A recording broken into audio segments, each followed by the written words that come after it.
श्रीमद् भगवद गीता यथारूप अध्याय 10 श्लोक संख्या 15। स्वयमेवात्मनात्मानं वेत्थत्वं पुरुषोत्तम भूत भावन भूतेश देव जगतपते।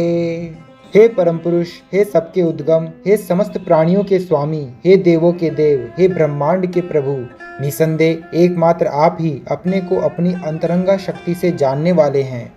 तात्पर्य: परमेश्वर कृष्ण को वे ही जान सकते हैं जो अर्जुन तथा उसके अनुयायियों की भांति भक्ति करने के माध्यम से भगवान के संपर्क में रहते हैं। आसुरी या नास्तिक प्रकृति वाले लोग कृष्ण को नहीं जान सकते। ऐसा मनोधर्म जो भगवान से दूर ले जाए परम पातक है, और जो कृष्ण को नहीं जानता उसे भगवद गीता की टीका करने का प्रयत्न नहीं करना चाहिए। भगवद गीता कृष्ण की वाणी है, और चूंकि यह कृष्ण का तत्व विज्ञान है, अतः इसे कृष्ण से ही समझना चाहिए, जैसा कि अर्जुन ने किया। इसे नास्तिकों से ग्रहण नहीं करना चाहिए। श्रीमद् भागवत में कहा गया है, वदन्ति तत्त्वविदस्तत्त्वं यज्ज्ञानम् अव्ययम् ब्रह्मेति परमात्मेति भगवानेति शब्दते। परम सत्य का अनुभव 3 प्रकार से किया जाता है: निराकार ब्रह्म, अंतर्यामी परमात्मा तथा भगवान। अतः परम सत्य के ज्ञान की अंतिम अवस्था भगवान है।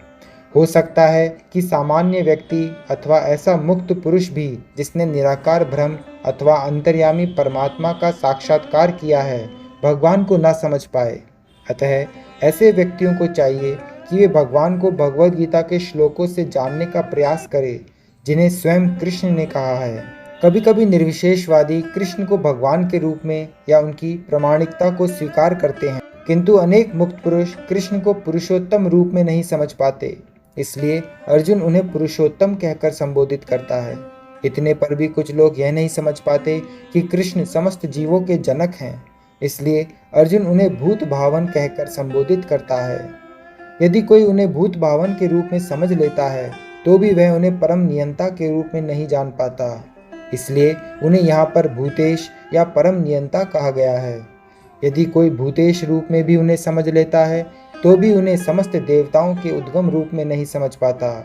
इसलिए उन्हें देव सभी देवताओं का पूजनीय देव कहा गया है। यदि देव रूप में भी उन्हें समझ लिया जाए, तो वे प्रत्येक वस्तु के परम स्वामी के रूप में समझ में नहीं आते। इसलिए यहाँ पर उन्हें जगतपति कहा गया है। इस प्रकार अर्जुन की अनुभूति के आधार पर कृष्ण विषयक सत्य की स्थापना इस श्लोक में हुई है। हमें चाहिए कि कृष्ण को यथा रूप में समझने के लिए हम अर्जुन के पद चिन्हों का अनुसरण करें।